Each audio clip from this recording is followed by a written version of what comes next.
bienvenue, c'est le matin. Tout le monde est encore en train de dormir, je suis sûre. Moi, je fais un direct parce que je suis en vacances et que du coup, aujourd'hui, j'ai prévu plein de petites visites. Si le soleil se lève, parce qu'en Bretagne, c'est jamais trop sûr. Voilà, donc on continue avec un jour une croyance. Aujourd'hui, on va en voir 5.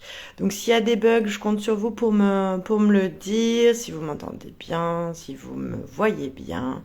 En tout cas, n'hésitez pas à vous abonner à ma page YouTube pour voir les autres vidéos aussi des autres croyances limitantes qu'on a déjà vues. Donc qui je suis? Je suis Claire Mascar, je suis spécialisée dans tous les processus de changement et de transformation. Donc après un parcours de psychologie, de sophrologie, de coaching et maintenant de tarot, et ben je souhaite ouvrir mon champ d'aide, c'est-à-dire accompagner beaucoup plus de personnes dans la France, voire dans le monde. Je vois les choses en grand. Donc voilà, aujourd'hui, ma raison d'être, c'est d'éveiller les consciences des personnes pour qu'ils puissent se récupérer leur souveraineté, leur pouvoir intérieur. Parce que je vois que tous mes clients en fait ne savent pas vraiment qu'ils ont plein de ressources et plein de potentiel. Et que du coup, ils se limitent eux-mêmes. Donc c'est pour ça que j'ai choisi de travailler sur les croyances limitantes, notamment parce qu'on en a tous et on en a en grand nombre. Donc n'hésitez pas à venir sur ma formation du 26, 27 et 28 avril à 21h par Zoom. Vous trouverez sur tous mes contenus le lien d'inscription. Donc je vous invite vraiment à aller vous inscrire. Et donc on va commencer. Donc aujourd'hui on va voir 5 croyances. Donc la première c'est j'ai envie de changement mais ma peur est trop forte. J'ai envie de me reconvertir mais ma peur est trop forte. L'argent est sale. Je suis nulle. Si je suis riche, alors je deviens superficielle. Voilà pour les 5 croyances aujourd'hui. Je suis désolée, mon téléphone a décidé de ne plus tenir droit. Voilà, on va y arriver. Voilà, donc on voit que ce live va être surtout porté sur la richesse. Alors richesse c'est intérieure et extérieure, hein. Donc on va voir tout ça aujourd'hui. Puis là vous voyez derrière moi, je suis chez mes grands-parents. Donc c'est super. Alors bien sûr, dites-moi qui vous êtes, quelles croyances limitantes vous parlent dans ce live.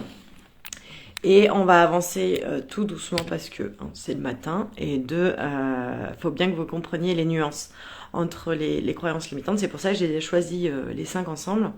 Donc tout le monde a des croyances, je vous l'ai dit, hein, et d'ailleurs sur les autres les vidéos YouTube, vous pourrez voir, donc c'est mon nom, mon prénom, vous pourrez voir les autres croyances aussi, s'il y en a d'autres, si celle-ci vous parle pas trop, qu'il y en a d'autres vous voulez voir, à chaque fois je mets la liste des croyances qu'on voit ensemble, à côté de la vidéo. Donc, d'où nous viennent nos croyances? Alors, nos croyances, elles nous viennent de notre éducation, notre histoire, notre famille, nos expériences. En fait, au fur et à mesure, on va construire notre schéma de croyance, ce qu'on va avoir comme filtre de la réalité. Et ces croyances, elles vont nous permettre de créer la perception par laquelle on voit une réalité. C'est-à-dire que vous avez une situation, cette situation, elle est toujours neutre. C'est pour ça que chaque individu a une vision particulière d'une situation et qu'on est tous différents là-dessus. C'est-à-dire que j'ai une situation, par exemple moi qui suis en Bretagne actuellement, lorsqu'il pleut, tout de suite je sens en moi que ça va pas, que je suis pas contente, que je voudrais du ciel bleu, etc. Or, un Breton, lui, il dit il fait beau. Donc on n'a pas du tout les mêmes croyances, par exemple. Donc c'est vraiment ça, c'est ce qui va nous construire notre filtre par lequel on va voir notre réalité. On a 2 types de croyances, les croyances qu'on dit aidantes et les croyances limitantes. Alors à votre avis, quelle est la différence entre les deux? Forcément, si je me dis, je l'avais déjà pris cet exemple, mais si je me dis j'ai de la chance, ma perception de la réalité va complètement être modifiée que quelqu'un qui va savoir que qu'il n'a jamais de chance, qu'il lui arrive toujours des bricoles, etc. C'est-à-dire qu'au lieu de voir les choses positives, il va attirer inconsciemment son attention sur tout ce qui ne va pas puisqu'il n'a pas de chance. Donc, bien sûr, par rapport à ces 2 personnes, l'une pense qu'elle a toujours de la chance dans la vie, l'autre qu'elle n'en a pas. À votre avis, Quelles vont être les différences de réalité pour ces deux personnes? On va forcément avoir une personne qui va être plus ouverte aux opportunités, à une vision différente, qui va se dire c'est génial, qui va être plutôt optimiste, et l'autre qui va s'attacher aux petits grains de sable, aux petits pépins qui vont se présenter sans forcément voir qu'à côté il y avait d'énormes opportunités ou de choses magnifiques. Donc bien sûr, vous voyez qu'une croyance, même si elle est inconsciente, a forcément un impact sur notre vie, sur notre quotidien et sur notre façon d'avancer dans la vie. Donc, comment ça se passe? En fait, quand vous avez une expérience, vous avez des souvenirs, vous allez avoir des intégrations qui vont se faire en vous, et le mental intervient en ce moment-là. C'est-à-dire que lui, il va prendre ce souvenir, il va le mettre dans une case, et il va dire, ok, alors, si je rencontre il pleut, alors je ne suis pas contente, parce que je préfère le ciel bleu, mais il va le mettre dans une case. Donc ça veut dire que si le matin je me lève et que je vois que le ciel est tout gris avec des gros nuages, tout de suite je vais venir teinter mon espace intérieur. Donc c'est par l'extérieur, je me laisse être teintée dans mon espace intérieur, dans ce qui vibre en moi et ce que je vis, pour me définir la réalité. Donc vous voyez bien qu'il y a un travail qui est fait entre il pleut qui est complètement neutre et la fin de l'expérience, c'est-à-dire moi qui me dis bah, c'est trop nul, temps pourri, je vais rien pouvoir faire, etc. Donc ce mental-là, lui, il fait ça pour nous empêcher de mourir. Il intègre des expériences pour nous dire si tu mets ta main dans le feu, ça brûle. Donc, ne le fais pas. Si tu fais ça, il va se passer ça. D'accord? Mais il a fait une expérience qui lui a permis de décider que le feu, ça brûle. Alors, ne mettez pas la main dans le feu pour vérifier, c'est vrai que ça brûle. Donc, vous voyez que en fait, notre mental réagit en imprimant dans notre tête via de nombreux tiroirs, moi j'appelle ça la bibliothèque, toutes nos expériences. Mais ensuite, vous avez une sorte de tissage, de maillage qui va venir entre les différents tiroirs de cette bibliothèque. Ok? Donc, comment on va faire pour changer ce chemin des croyances, donc, qui ne sont pas forcément bonnes pour nous, puisque quand on voit toutes les croyances limitantes avec lesquelles on travaille, on se rend bien compte qu'elles sont des freins à notre évolution, à notre épanouissement, à notre bonheur. D'accord? Donc, ces croyances, elles ne sont pas forcément bonnes. Hello! Bienvenue! Donc, changer ces croyances, c'est possible. C'est possible. Pourquoi on ne nous le dit pas alors? Ça, c'est une grande question. C'est parce que si je peux changer mes croyances, je peux changer le filtre par lequel je vois la réalité. Si je peux changer le filtre par lequel je vois la réalité, alors on peut penser qu'on peut créer une nouvelle réalité pour nous, de meilleures choses et de meilleures relations avec les événements extérieurs. C'est-à-dire que je deviens complètement acteur de ma vie. Alors bien sûr, ça nécessite, ça nécessite de revenir en soi, s'observer, aller regarder ce qui se passe en nous, aller regarder aussi nos émotions. Sauf que ça, l'être humain, il a du mal. Pourquoi? Parce que le mental est là, je vous ai dit tout à l'heure, pour ne pas mourir.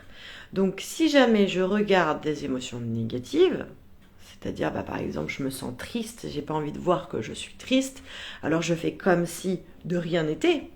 Cela n'empêche que la tristesse est toujours là, sauf que vous ne la voyez pas en fait. Mais le mental, lui, il utilise cette technique pour dire tout va bien, surtout enfouis ça très profondément en toi et passe à autre chose. Sauf que c'est toujours là. Donc, bien sûr, le travail de croyance, qu'est-ce qu'il va nécessiter? Il va nécessiter de l'humilité parce qu'il faut pouvoir accepter de se voir dans sa partie sombre, si vous préférez, dans sa partie plus en souffrance. Or aujourd'hui, dans cette société, on nous fait croire qu'il faut être positif, dynamique, tout le temps là-haut, toujours donner plus, vouloir plus. Et c'est général, je veux dire, c'est comme ça qu'on nous pousse. On a une société d'abondance, mais on ne nous montre pas qu'on est dans une société d'abondance. Donc du coup, on s'en rend pas forcément compte. Et tout ça, ça nous empêche finalement de devenir acteurs de notre vie, de notre changement, de ce qu'on veut vraiment pour nous. Donc c'est très intéressant de comprendre ça, parce que une fois qu'on a compris ça, on se rend compte qu'on peut être acteur aussi de ce qu'on veut mettre dans cette société, dans ce monde, et acteur beaucoup plus largement par la suite. Donc bien sûr, là, qu'est-ce qu'on va travailler? On va travailler à créer un nouveau chemin, une nouvelle passerelle entre l'expérience neutre, à circonstance, la situation, et le chemin vers lequel va aller mon mental pour ouvrir son tiroir et me dire, oh, alors, situation 1, tac, on prend ça. Donc c'est vraiment très intéressant parce que ça nous permet de comprendre qu'on peut aller beaucoup plus loin avec nous-mêmes sans subir. Alors moi, je mets beaucoup d'importance au mot je passe d'un système où je subis à un système où j'agis. Et c'est tout à fait le travail des croyances. Et ça, c'est très important. Donc on va commencer avec la première croyance du jour. J'ai envie de changement, mais ma peur est trop forte. Donc, ça c'est le travail que je fais dans mon programme en ligne. Donc c'est très intéressant parce que le changement... Alors j'ai lu un truc très intéressant hier, c'est on ne change pas, on guérit. L'idée c'est un peu ça dans la vision, c'est-à-dire qu'on va s'apporter de la douceur par rapport à nos émotions, à ce qu'on pense et à ce qu'on observe. Et ça, c'est vraiment, je dirais, le premier travail, c'est-à-dire être de la bienveillance déjà pour nous-mêmes. Parce que si on se condamne de penser ça, on dit, ah bah non, il faut pas que tu vois que tu penses ça. Il faut pas que tu vois que tu aies peur. Bah, vous avez quand même peur. Du coup, vous allez trouver des stratégies pour ne pas faire, mais en fait, vous n'allez pas vouloir voir que vous avez peur, donc pas l'accepter, mais à côté de ça, vous ne ferez pas la chose pour laquelle vous vouliez faire et qui vous a bloqué par la peur. Je ne sais pas si vous me suivez, mais c'est vraiment très intéressant parce que du coup, vous restez dans une situation où vous ne devenez pas acteur sans avoir les rênes de ça, puisque vous coupez de la réalité qui vibre en vous à ce moment-là. Et du coup, vous retombez dans quelque chose où je subis, c'est-à-dire oui, voilà, je voulais faire ça, mais j'avais trop de choses à faire, et puis j'ai eu ça qui est venu, donc on rejette, on fait une projection sur l'extérieur qui nous empêche de se réattribuer notre complexité, nos problèmes, nos difficultés, nos nœuds. Donc bien sûr, la première chose quand on a envie de changement, c'est déjà de décider, de rentrer dans un processus où on va s'apporter ce changement. Parce que moi, je vois beaucoup de clientes qui viennent au cabinet et qui me disent oui, je voudrais changer, tout ça. Ok, et quand je les mets en face du fait qu'on y va, ça y est, c'est le moment et on est parti. Là, tout de suite, c'est oui, mais je sais pas si je le veux vraiment. Donc déjà, la première chose, c'est est-ce que dans votre tête, vous avez vraiment décidé de changer ce que vous vouliez changer. Parce qu'il y a toujours des bénéfices secondaires à chaque situation. Sinon, vous ne la vivriez pas. Donc du coup, ce que ça va donner, c'est que des fois, vous n'en avez même pas conscience de pourquoi je garde ça. Pourquoi je reste dans cette situation? Vous avez toujours des bénéfices secondaires. Sinon, votre mental, en fait, il vous aurait déjà dit, pars, fais autre chose, change. Or, si vous en êtes là, c'est que quelque part, vous avez des bénéfices à y rester. Donc déjà, la première chose, c'est d'accepter de les voir. Parce que pour changer, et ça, je vous le dirai plusieurs fois, mais pour changer, il ne faut pas être dans le rapport de force avec son mental, sinon ça ne passe pas. On fonctionne avec son mental, pas contre. Parce que sinon, je ne vais pas m'apporter des résultats. Je ne vais pas redevenir ce souverain de moi-même parce que j'aurais pas pris conscience de ce qui guide mes rênes. Donc la peur, quand j'ai envie de changement, mais ma peur est trop forte, elle est tout à fait normale. Ceux qui se lancent dans des choses extraordinaires, ceux qui font des choses extraordinaires, ils ont peur, mais ils le font quand même. C'est-à-dire, ils ont peur, ok, ils l'ont vu, ils l'ont observé, ils ont dit à leur mental, ouais, je comprends, t'as peur, etc. Mais je ne suis pas que ça. Donc, je vais aller chercher mon potentiel, mes ressources, pour mettre en place. Mais ça, encore faut-il avoir fait le travail pour venir rencontrer son être, ses potentiels et ses ressources. Donc, dans mon programme, c'est tout à fait ça, en fait, parce que les gens veulent commencer de là, être là-haut. Sauf que, avant, entre là et là, il y a ça, il y a ça, il y a ça, il y a ça, il y a ça, il y a ça, il y a ça. Et c'est comme ça qu'on n'est pas en frontal. Parce que si vous dites demain, je fais l'Everest, si vous me dites demain, Claire, tu fais l'Everest, eh ben, je dis non. Non, non, je peux pas. Je vais mourir. Je vais mourir sûrement là-haut. Donc, du coup, hello. Du coup, bah, je ne vais pas pouvoir le faire parce que le pas va être trop grand. Donc, du coup, ça nous demande de fonctionner avec notre peur. Mais aussi de pouvoir ensuite la dépasser. Donc, c'est tout un cheminement. Et vos bénéfices secondaires sont très importantes. C'est-à-dire qu'il faut vraiment aller observer quels sont les bénéfices de cette situation pour m'empêcher de trouver des stratégies de type procrastination. Alors, procrastination, vous en avez deux. Vous avez la procrastination dite active. Ça veut dire, je fais plein d'actions, j'arrête pas, je fais plein d'activités pour ne pas voir ma problématique, ma difficulté. Ou je vais regarder Netflix, je vais dormir, je vais faire des choses et après je vais me sentir nulle parce que j'ai pas mis en place ce que je voulais faire. Donc ça, ce sont des stratégies que tout le monde utilise. Hein. Donc bien sûr, quels sont les bénéfices à changer? Je pense qu'on les connaît tous, mais c'est surtout aller à la réalisation de soi, écouter ses besoins, ses désirs, ses valeurs, pouvoir mettre en place dans sa vie des choses qui nous correspondent complètement. Ça, c'est encore de l'observation. Et tout à l'heure, je vous disais d'être dans cette bienveillance et dans cette observation, c'est typiquement pour ça. Parce que si je suis toujours le juge de moi-même et que à chaque fois que j'ai une émotion, une pensée plutôt négative, dans ce cas-là, je vais me condamner. Je veux pas la voir, donc je vais la renier, je vais dire qu'elle n'existe pas, etc. Il y a des courants comme ça dans le bien-être qui sont tout portés sur le positif. Moi, je suis pas du tout fan parce que je considère qu'on est des êtres humains et qu'on vit des paradoxes, on vit des ambivalences. Et du coup, de cliver comme ça une partie de notre être, je suis pas forcément très fan. Voilà. C'est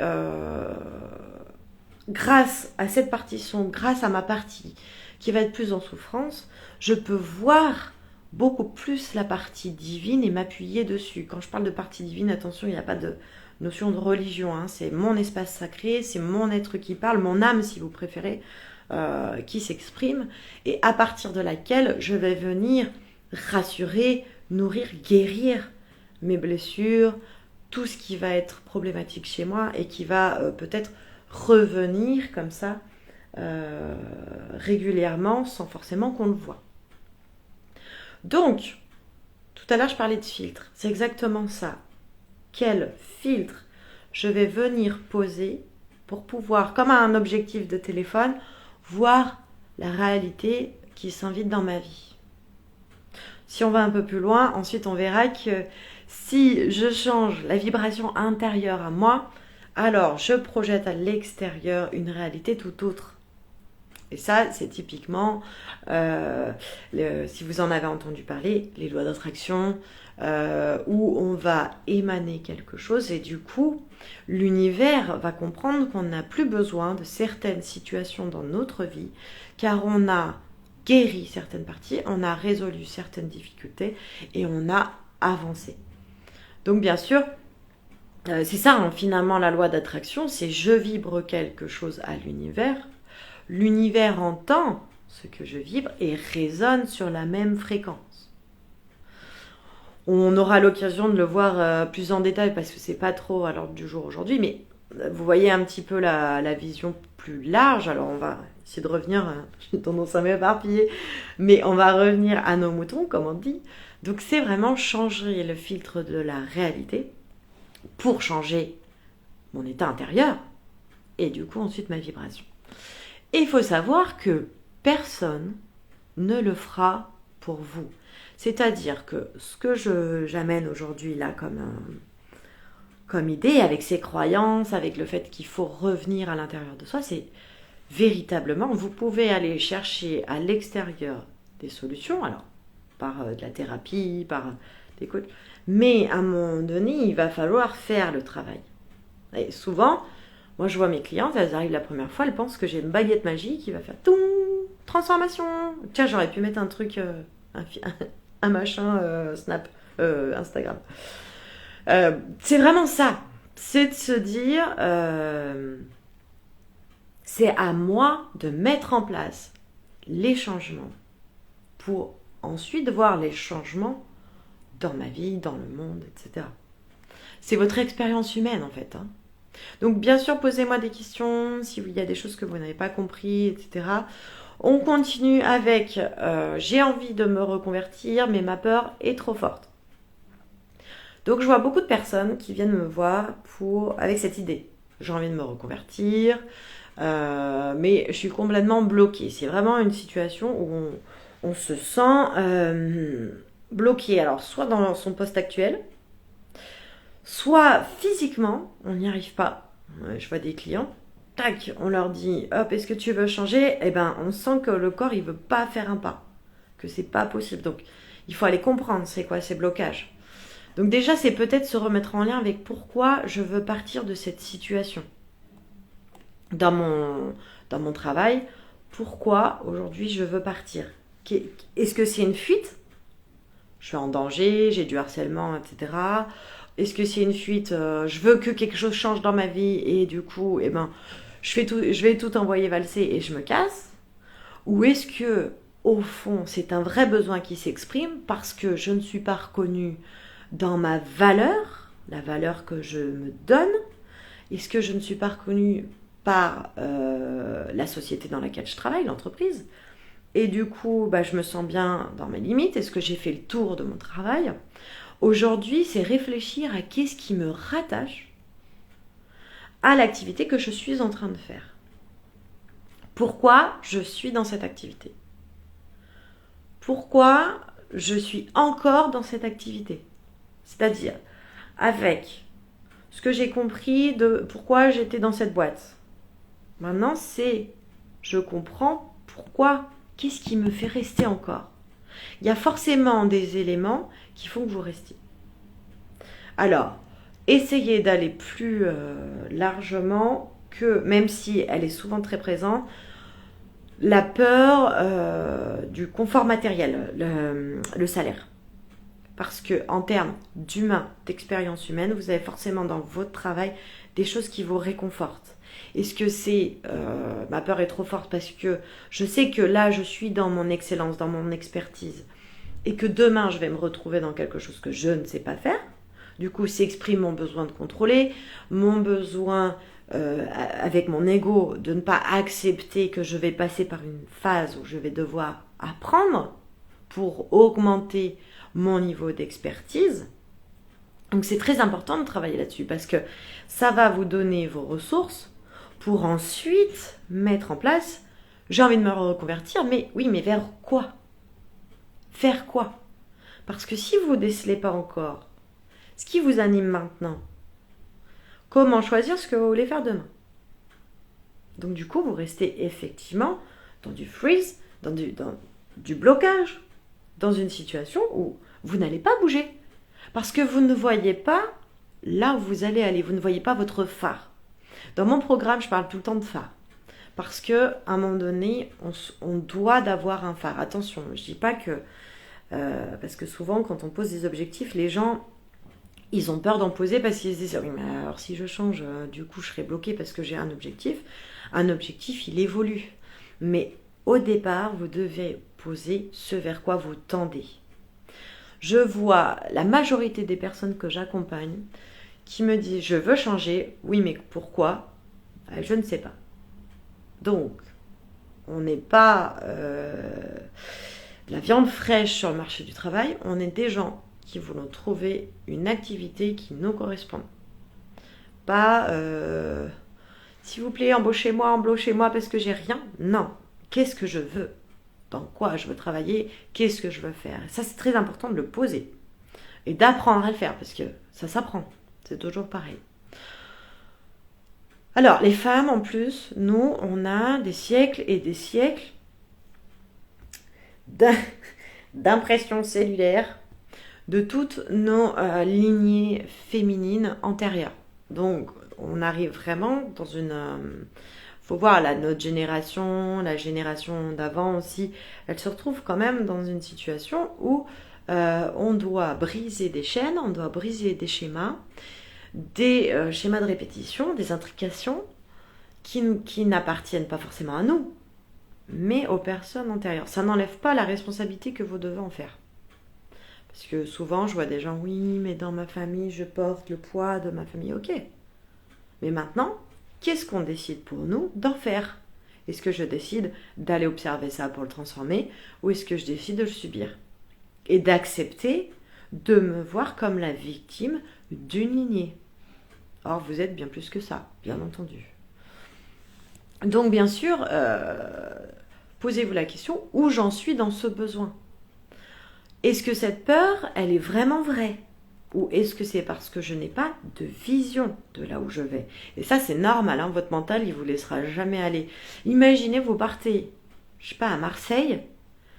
Bon, Marseille, il y a l'A7, c'est facile. Vous partez en pleine campagne dans le centre de la France et vous n'avez pas de GPS. Donc vous ne pouvez pas rentrer à la destination à laquelle vous allez. Vous avez le GPS, mais vous n'avez pas votre rue finale. Vous allez galérer. Donc forcément, vous allez avoir plein de peur, etc. C'est exactement pareil pour nous. Il faut à un moment donné donner une destination, même si ensuite cette destination évolue. Vous avez à programmer, parce qu'on programme un GPS, c'est exactement la même chose pour vous. Sinon, vous allez rester bloqué. Et votre mental, il va vous dire, non mais tu bouges pas de là tant que tu ne sais pas là où tu vas. Donc, j'ai envie de me reconvertir, ma peur est trop forte. Alors là, on va parler un peu plus financièrement. Oui, je pars pas parce que j'ai quand même un salaire, etc. Après, je vais me retrouver sans rien, je pourrais plus vivre. Ça, c'est une peur qui est de besoin physiologique. Est-ce que cette peur, elle est vraiment vraie? Vous avez de la chance d'être en France, pour ceux qui me regardent en France, et d'avoir des systèmes qui vous soutiennent dans ce changement de cap. Et il faut vraiment se rendre compte qu'on a de la chance. Il faut aussi comprendre que dans le changement, au niveau professionnel notamment, vous allez avoir des aides de type Pôle emploi où vous pouvez négocier votre rupture conventionnelle. On a des choses qui sont faites. Et tout ça se prépare. C'est parce qu'aujourd'hui, vous voyez encore l'Everest. C'est-à-dire, demain, j'envoie tout. Tout va le tac, je me retrouve, j'ai rien. Alors qu'on peut programmer un départ, un changement de cap, une reconversion. Et d'ailleurs, je vous invite tous à travailler une reconversion. Et pas de vous lancer à peine perdu sans avoir préparé ça. D'ailleurs, en plus, dans la préparation, vous allez rassurer votre mental parce qu'il va se dire elle a l'air de savoir ce qu'elle fait quand même. Donc c'est vraiment ça. Vous avez sur Pôle emploi des stages d'immersion, vous avez des contacts, vous pouvez appeler des professionnels. C'est commencez par le début. Commencez par le début tranquillement et le pire que vous pouvez faire, c'est de ne pas essayer vos vraies envies. C'est de ne pas aller à la rencontre de cette envie qui sommeille en vous, qui a toujours été là. De toute façon, ceux qui ont des rêves et qui les ont enfouis savent très bien qu'ils sont encore en eux. Hein, parce que dès qu'il y a une petite étincelle, ça ravive tout ça, flot d'émotions, on enfouit tout de nouveau pour ne pas voir. Donc, travaillez d'abord la vision de votre travail actuel, vos aspirations, et voir pourquoi cela bloque. Donc dites-moi si vous avez des questions, des choses, comment ça résonne en vous. N'hésitez pas à le partager en commentaire avant qu'on passe à la prochaine croyance. Alors, prochaine croyance, c'est gros morceau. L'argent est sale. Alors, il y a beaucoup de gens qui ont cette croyance, souvent inconsciente, qui vient du poids de notre éducation. Donc, dans un premier temps, il s'agit de prendre un recul sur la famille, parce que la famille, en fonction de là où on a été élevé, du milieu socio-culturel dans lequel on a été élevé, les choses ont changé. Imaginez un enfant qui naît dans un milieu où il n'y a que des ingénieurs, des PDG d'entreprise, des gens qui travaillent avec l'argent. Leur vision de l'argent va être complètement différente. D'ailleurs, leur facilité à en faire, à en créer, va être complètement différente. Si je suis dans un mouvement communiste, anarchiste ou d'autres courants très teintés comme ça dans ma famille. Moi, par exemple, ma mère était dans la force ouvrière. Alors, imaginez, c'était les riches sont des cons, l'argent c'est sale, etc. Cette croyance, moi, je l'ai eue pendant des années par le poids de mon éducation. Donc, ça a été profondément marqué au fer rouge. Au début, je devais être thérapeute, limite être payée par des poulets et des tomates. Why not, hein, pourquoi pas. Mais il y a quand même une réalité matérielle. Donc c'est vraiment prendre du recul sur ce que ma famille m'a transmis comme croyance par rapport à l'argent. Parce qu'en fait là on voit l'argent est sale.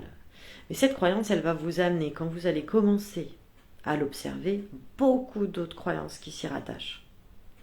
Parce qu'en fait, il faut comprendre que l'argent, en soi, elle n'est pas une énergie. On parle que l'argent est une énergie dans son flux, mais en fait, ça n'est pas vraiment une. C'est une création de l'esprit, tout ça. Par exemple, si je vous dis demain, la société, elle s'écroule, qu'est-ce qui va vous rester de ce bout de papier et de numéros sur votre compte? Rien. Il n'y aura plus aucune valeur. Elle n'aura plus aucune énergie. Donc on se rend bien compte que l'argent en soi, en tel, c'est compliqué au début de comprendre ça. L'argent en tant que tel, le billet, les numéros sur notre compte, ne sont que des créations collectives d'une certaine valeur. Mais on le voit bien, une monnaie, de l'argent, si demain il y a une perte de valeur de l'euro, tout va s'effondrer. Et ça montre bien que l'argent n'est pas une énergie. Une énergie, elle est énergie, elle reste énergie, elle restera énergie. On ne peut pas souffler dessus et elle diminue, elle est là. Donc, il faut déjà prendre conscience de ça. Il y a deux choses. La première chose, c'est que l'argent en tant que tel n'est pas une énergie. C'est nous qui lui mettons une puissance, une force, un pouvoir, mais en soi, elle n'en a pas. Donc ça, c'est la première croyance. Donc vous allez comprendre pourquoi je pars de là, parce que du coup, vous vous rendez compte que l'argent est sale. Voilà, oui, alors techniquement, si on prend un billet qu'on analyse sous le microscope, je pense que c'est vrai. Mais par contre, elle n'a pas... Ça, c'est une pensée qu'on vient mettre dessus. L'argent est propre. Ouais.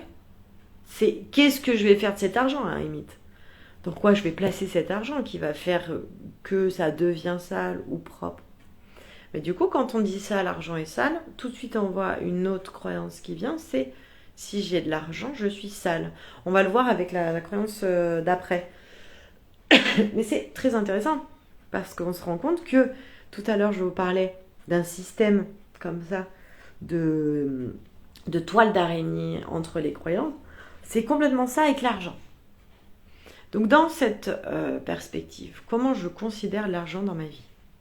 Qu'est-ce que je lui donne comme pouvoir? Qu'est-ce que je ne lui donne pas? Et quels sont les véritables besoins que j'ai envie de combler avec. Donc on est déjà dans des premiers besoins physiologiques, d'accord, de se nourrir, d'avoir un toit, etc. Mais ça va être nos besoins à combler. En France, on a relativement quand même de chance là-dessus parce que ces besoins-là sont relativement comblés, à part pour les personnes sans domicile fixe, etc. Mais pour des gens comme vous et moi, qui vivons dans une maison avec un toit, avec de quoi se nourrir, ces besoins-là, nos besoins physiologiques, sont comblés. Donc on nous pousse toujours à plus dans cette société. Je vous l'ai dit tout à l'heure, c'est vraiment je veux plus, je veux toujours plus, je veux toujours plus, je veux toujours plus. Pour nous faire croire que nos besoins vont être comblés après par des choses extérieures. Or, la richesse, elle est tout autre, en vrai. Et ça, c'est très intéressant de faire ce travail-là par rapport à l'argent parce qu'on se rend compte que beaucoup de personnes veulent de l'argent.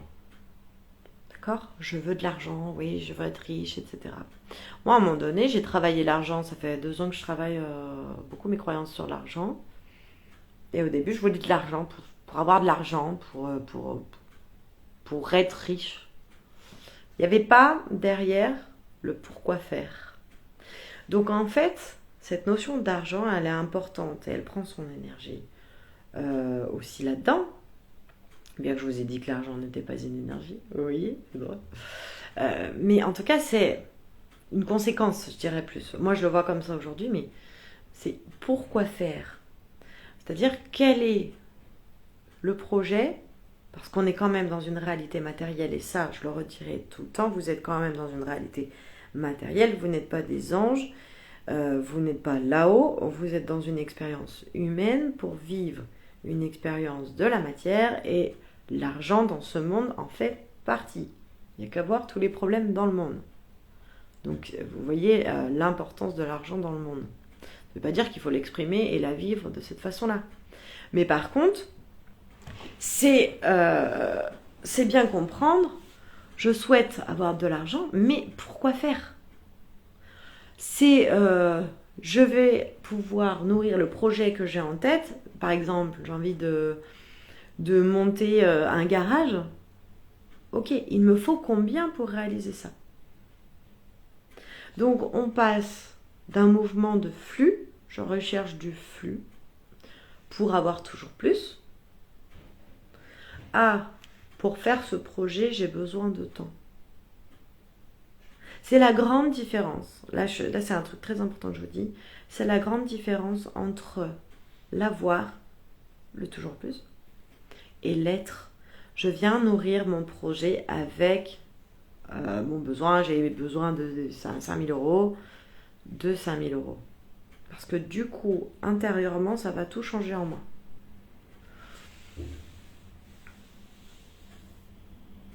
C'est complètement différent de j'ai besoin de toujours plus, j'ai besoin de plus, à je veux je veux ce projet, donc du coup je dois avoir de côté temps pour faire un prêt. Enfin voilà, après on peut imaginer plein de choses.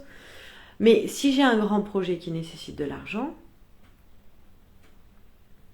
je vais devoir aller savoir combien je dois mettre en argent. Et vous vous rendez compte que c'est qu'une conséquence finalement, parce que ce que je nourris, c'est mon projet. C'est pas le toujours plus, c'est pas engranger. Si par exemple je vous dis de penser à quelqu'un qui veut faire un grand projet, par exemple construire un hôpital en plein désert, dans des populations défavorisées. L'argent, du coup, est-ce qu'il est toujours sale à vos yeux ? J'ai besoin de cet argent pour nourrir les familles qui vont participer à la construction de cet hôpital, de cette école, etc. Est-ce que vous voyez toujours cet argent comme sale ?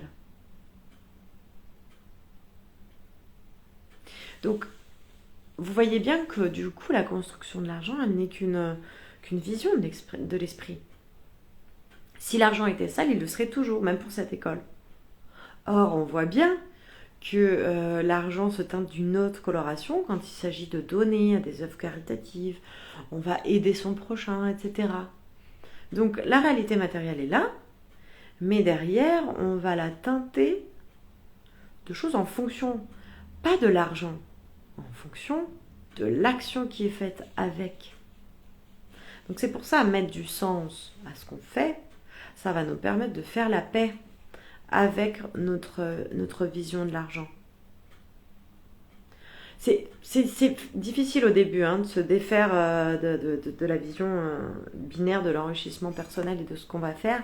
Mais à partir du moment où on voit cette vision beaucoup plus large, c'est-à-dire, ok, je comprends qu'en fait, je veux construire un projet, mais c'est le projet qui m'anime que je vais venir poser. Et ensuite, pour faire ce projet, j'ai besoin effectivement à un moment donné de la réalité matérielle qui est là, c'est-à-dire j'ai besoin de 5 000, 10 000, 20 000, voire plus.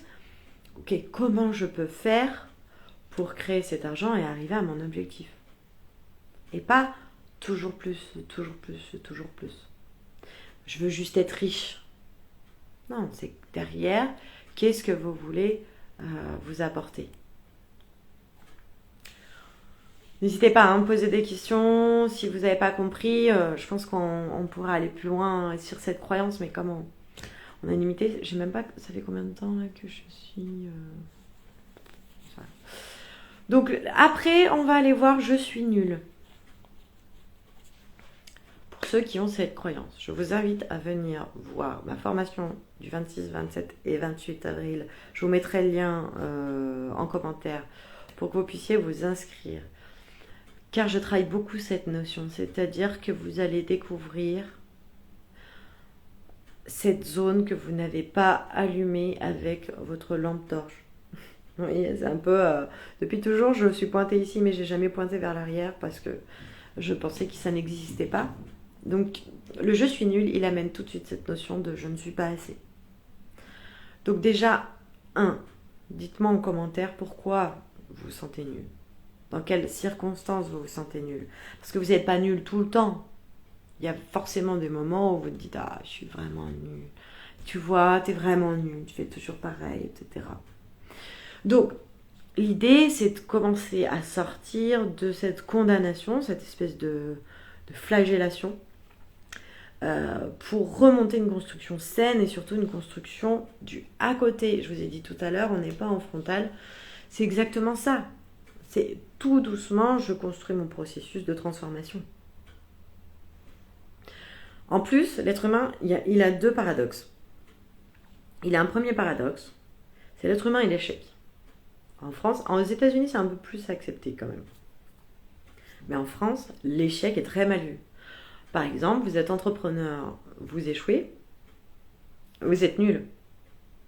Alors que dans d'autres pays, on va dire « Waouh, vous avez lancé 3 entreprises, elles ne marchent pas. La 4e sera forcément la bonne. » Puisque pour eux, ils voient les erreurs comme un apprentissage et une leçon qui vous permet de monter d'un cran. Alors que nous, en France, quand on fait des erreurs, d'ailleurs c'est pour ça qu'on veut tout le temps être parfait, qu'on ne veut pas se lancer, qu'on veut chercher à tout contrôler, parce qu'on pense que comme ça, on va éviter les erreurs. Or, quand on est débutant dans quelque chose, on fait forcément des erreurs. Plus vite vous acceptez ce constat, plus vite vous passez à l'étape d'après parce que vous savez observer le fruit de vos erreurs. C'est-à-dire que vous allez observer qu'est-ce qui n'a pas fonctionné. Vous allez être le scientifique de votre erreur. Vous allez être l'observateur de votre erreur. Alors que quand on condamne l'erreur, c'est-à-dire qu'on s'interdit à toute erreur et qu'on va être parfaite, qu'on veut tout contrôler pour éviter au maximum. Quand on a une erreur, on va faire quoi ? Je ne veux surtout pas la voir. Il ne faut pas que je la voie, parce que sinon je suis trop nulle. Hop, on se remet une vision globale des choses et on se remet dans le lien avec qu'est-ce que je peux apprendre de ça. Sans se culpabiliser, sans se prendre un fouet et se fouetter 36 fois dans le dos. C'est vraiment avoir une autre approche de l'erreur. Dans mon parcours, c'est vraiment quelque chose que j'ai transformé, cette relation à l'erreur. Parce que je fais des erreurs. Je fais tous les jours des erreurs. Mais par contre, quand j'en fais, J'ai à me questionner, j'ai à me poser la question, tiens, pourquoi tu l'as fait? Qu'est-ce qui t'a emmené à ça? Et ensuite, qu'est-ce que tu peux apprendre? Et comment tu ferais pour faire mieux la prochaine fois? Etc. Vous voyez, au début de mes premiers lives, il fallait que tout soit parfait, etc. Et j'étais là, non mais attends, tu peux pas le faire parce que derrière t'as pas un décor de fou. Ouais, ça c'est la super décoration de la grand-mère, alors on peut rien dire.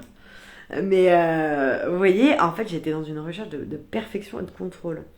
Or, en fait, ce qui est important, c'est ce que je vous transmets. C'est pas le décor derrière, etc. Donc en fait, vous voyez, moi j'étais dans une procrastination. C'est-à-dire, ouh là là, surtout ne te lance pas parce que ça va pas être parfait, et puis tu n'auras pas de filtre, ta peau elle brille, etc. Ah, je fais parce que mon but c'est d'éveiller les consciences. Mon objectif c'est d'éveiller les consciences. Donc, j'avance avec mon phare, j'avance avec mon objectif. Donc, du coup, l'être humain et l'échec, c'est un grand sujet. Mais il y a aussi l'être humain et la réussite. Parce que l'être humain, il a du mal aussi avec sa réussite. Pourquoi? Parce que si je réussis, on va reprendre un peu l'exemple du mec qui monte et qui arrive directeur de l'entreprise. Le problème, c'est que si j'arrive directeur de l'entreprise, je change ma place. Donc, quand j'étais là, et que j'étais pas contente de ma direction, quand je vais me retrouver là, qu'est-ce qui va se passer? Les autres vont pas être contentes de ma direction. Donc, mentalement, c'est compliqué de réussir parce que ça va me changer ma responsabilité, le regard que je pose sur moi, mes croyances, ça va tout modifier. Donc certaines personnes préfèrent s'auto-saboter plutôt que d'accepter d'être beaucoup plus grand, de voir plus grand, d'accepter la partie divine qu'ils ont en eux. Vous voyez le paradoxe de l'humain, c'est qu'il oscille entre ces deux points. Et de la même façon, c'est compliqué pour lui de voir qu'il a peur de réussir. Donc, du coup, il va rester dans un système où il ne se réalise pas, il subit, il reste parce que l'un et l'autre des deux espaces, il ne veut pas y aller. Donc c'est vraiment apprendre à communiquer avec sa partie ressources. Car vous êtes bien plus que ce que vous pensez, et surtout, c'est bien plus que ce que vous croyez par rapport à ces deux pôles. Ça veut dire que vous pouvez être dans votre réussite en faisant des échecs. Le tout, c'est d'en prendre conscience, c'est de l'observer et d'avoir cette bienveillance, cette humilité, cette responsabilité de dire « Ok, j'ai merdé, mais maintenant, comment je travaille avec cette merdouille, avec cette difficulté, avec ce problème ?» Et là, on grandit, là, on évolue, et là, on peut passer aux étapes supérieures. En plus, vous avez, dans le je suis nul, tous les schémas familiaux et scolaires. C'est-à-dire que qui n'a pas entendu « Ah, mais t'es trop nul, toi, puis tu rates toujours tout, etc. » qui vont construire nos croyances. Tout à l'heure, je vous parlais de bibliothèque. C'est exactement ça, hein. Vous avez un tiroir, je suis nul, alors. Dans chaque situation... où j'aurais pas une expertise comme ça, on ouvre le tiroir C1, ok? Vous voyez, c'est un peu ça. Donc, chaque erreur, et moi j'adore cette phrase, chaque erreur me rapproche toujours un peu plus de la réussite. Parce que à chaque fois que je vais apprendre de mon erreur, la vie va valider le fait que je n'ai plus besoin de la revoir. Parce que j'ai compris, j'ai intégré l'expérience.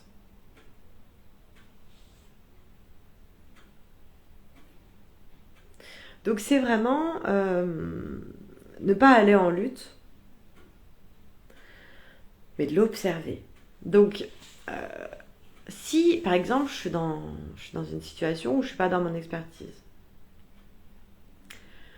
et j'ai l'impression d'avoir tout essayé, déjà demandez-vous est-ce que c'est vrai? Est-ce que c'est vrai que j'ai bien tout essayé? Parce que souvent on se rend compte qu'il y en a pas mal qu'on n'a pas essayé, mais comme on avait peur, on a dit qu'elle n'existait pas. Pourquoi ai-je besoin alors de frapper le pied contre la porte tout en sachant que ça ne sert à rien. C'est-à-dire comme si vous aviez une porte où vous essayez d'ouvrir sans appuyer sur la poignée, puis vous étiez là avec votre tête à taper contre le mur, mais taper contre la porte et vous savez que ça ne fait rien. Pourquoi vous continuez? Donc, qu'est-ce qui m'empêche de voir mes vraies ressources? Pourquoi je ne veux pas voir qu'il y a une poignée? Vous voyez l'idée? Parce que c'est ça, hein, le je suis nul. Je suis nul, je suis nul, je suis nul, c'est ne pas voir qu'il y a la poignée. Parce qu'en fait, vous êtes loin d'être nul. Vous avez une poignée, vous avez même la clé, enfin, il y a tout. Donc, ça, c'est des ressources insoupçonnées. Quand j'ai mes accompagnements, mes clientes me disent oh là là, c'était si beau, j'ai découvert des ressources que je connaissais pas, des prises de conscience. Ouais, t'as ouvert la porte, t'as pris la poignée, t'as ouvert la porte. Donc, c'est plein de choses qui sommeillent en vous. Moi, je le sais, parce que j'ai l'expérience, j'ai l'habitude, etc. Vous ne le savez peut-être pas encore, mais vous avez cette possibilité de voir plus grand. Car vous êtes bien plus grand que cette petite histoire de je suis nul. Donc dites-moi comment ça résonne. Pas facile celle-ci parce qu'elle fait appel à des choses très profondes, mais en même temps, quand on a compris ça, c'est très intéressant. Et l'image de la porte, c'est un mémotechnique peut-être un peu pourri que j'ai trouvé, mais j'aime bien parler en mémotechnique parce que ça vous laisse une trace visuelle aussi. Vous voyez taper contre la porte. Bon, ok, allez, je vais essayer de trouver la poignée, quoi. Prochaine croyance, c'est parti. Je suis riche, alors je suis superficielle.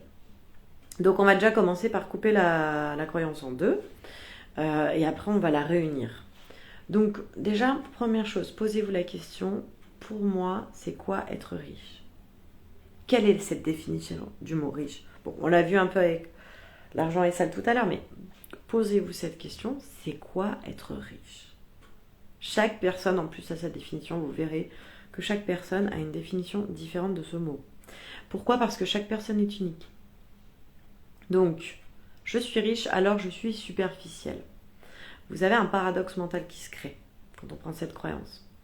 Parce que le mental, il va se dire quoi? Je comprends pas. Si je suis riche,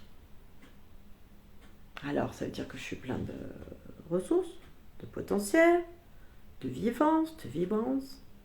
Mais alors pourquoi je serais superficielle? Vous comprenez, riche, c'est important de définir pour vous. Parce que cette définition, elle est en vous. Si pour moi, être riche, c'est être plein de pouvoir, être souverain de sa vie, être acteur, être complètement aligné avec ce qu'on veut et qui on est, cette phrase, vous voyez le paradoxe et l'ambivalence? Parce que du coup, le mental, lui, ne comprend pas. Donc imaginez le problème. Parce que quand on sait que pour être riche, il faut être dans l'être, on crée un rapport de force, la mentale, avec cette croyance, qui nous contraint à ne pas être. Car du coup, le mental, il ne veut pas être quelqu'un de superficiel. Comprenez? Si je suis riche, alors je suis superficielle. Donc, si je me nourris moi-même, si je viens me remplir, on pourrait le rapprocher à l'argent aussi, hein. Si je gagne beaucoup d'argent, si je me remplis mon possible, mon champ des possibles, alors je suis superficielle. Donc qu'est-ce qu'il va faire le mental? Non, attends, t'explores pas ton être, hein. Je veux pas que tu deviennes superficielle. Donc va explorer ton avoir, va explorer ton faire, mais surtout pas ton être. C'est très intéressant ce que je suis en train de dire parce que elle nous permet de comprendre l'ambivalence qui existe en nous. Donc en fait, notre mental, par cette croyance-là, va venir inconsciemment nous empêcher d'être complètement riche de notre pouvoir intérieur, donc de notre capacité à reprendre le contrôle. C'est très intéressant, parce que du coup, là, c'est un nœud dingue qui se crée. Parce que ça s'appelle quoi? De l'auto-sabotage. Et là, on met le doigt sur quelque chose qui est très important. Parce que du coup, ah ouais, donc ce serait peut-être pour ça que je suis complètement dans le faire, etc. Pour me prouver que je ne suis pas superficielle. À bon entendeur, comme on dit. Donc, donc je dois revenir à cette notion de la richesse pour la redéfinir pour moi. Donc c'est enlever la couche de la société, de notre famille, de notre éducation, tout ce qu'on vient poser dessus. Et on va ensuite imaginer qu'on peut être riche, alors financièrement ou non, ça dépend aussi de la définition que vous venez poser à ce mot « je suis riche ». Parce que vous voyez bien que ce qui émane dans la vision qu'on vient de voir, c'est la dynamique de l'être et pas de l'avoir. Donc du coup, imaginez pour ceux qui ont envie financièrement, d'imaginer dans la richesse financière, etc. Moi, je voudrais vous poser la question, comment vous vous sentiriez? Est-ce que... quelles émotions vous auriez à l'idée d'être riche? Et pourquoi? Donc c'est... moi, je suis sûre, vous imaginez pas le Picsou en haut de sa fortune à regarder ses pièces briller ou Aladdin quand ils sont dans la caverne, là. Je pense pas. Vous voyez les facilités que ça pourrait vous amener dans votre vie pour réaliser vos rêves, réaliser vos objectifs. Enfin, sauf les Picsous, mais alors là, du coup, les Picsous, je sais pas quoi leur dire. Mais c'est vraiment, vous vous rendez compte que l'argent est directement relié aux besoins que vous croyez avoir, que vous voulez avoir. Donc on se rend bien compte que c'est par rapport à notre état intérieur qu'on va définir cette notion de richesse. Ah oui, quand je serai riche, du coup, je serai heureux, je serai en confiance, je ferai ce que j'ai envie, j'aurai cette liberté. Oui, mais l'important, c'est pas l'argent, c'est l'état intérieur dans lequel on se place. Et ça, on peut l'avoir de différentes façons, on peut venir nourrir. Du coup, ça vous demande quoi? De nourrir un projet. Et non plus de toujours plus pour avoir plus. Parce que dans ce cas-là, si je veux toujours plus pour avoir plus, je suis le Picsou en haut de son truc, mais je nourris rien. Vous voyez ce que je veux dire? Donc vraiment, vous voyez que cette croyance-là, elle est reliée avec celle d'avant, directement, parce que au final, on sent que notre état émotionnel est tout de suite en lien avec ce qu'on va nourrir par rapport à cette richesse, par rapport à cet argent. Là, je pars concrètement avoir du pognon, quoi. Donc, les personnes qui bloquent, allez plutôt étudier la croyance qu'on a vue avant, reprenez-la et faites le travail que je vous ai fait faire, parce que je pense qu'il y a un enchevêtrement de croyances. Donc, observez aussi quand ça ne fait pas écho, parce que c'est important. Si vous avez une croyance différente là qui se réveille après ce qu'on a vu maintenant, essayez de la noter pour pouvoir la retravailler et aller voir en fait là où elle va vous amener, parce que l'argent c'est un nid. C'est un nid à croyance. Ah, il y a un petit pigeon en face de moi. Donc, l'idée que l'argent fait ou non votre valeur. Si j'ai de l'argent, je suis quelqu'un. L'argent ne définira jamais qui vous êtes.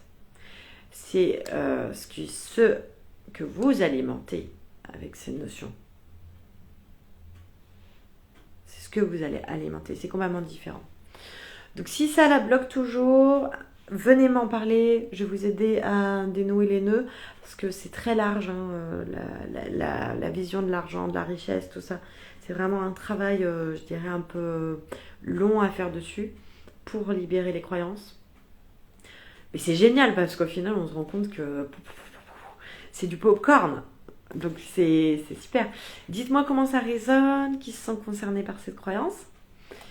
On a fini pour les 5 croyances. Alors, il faut comprendre que changer ses croyances, vous l'avez vu, c'est possible.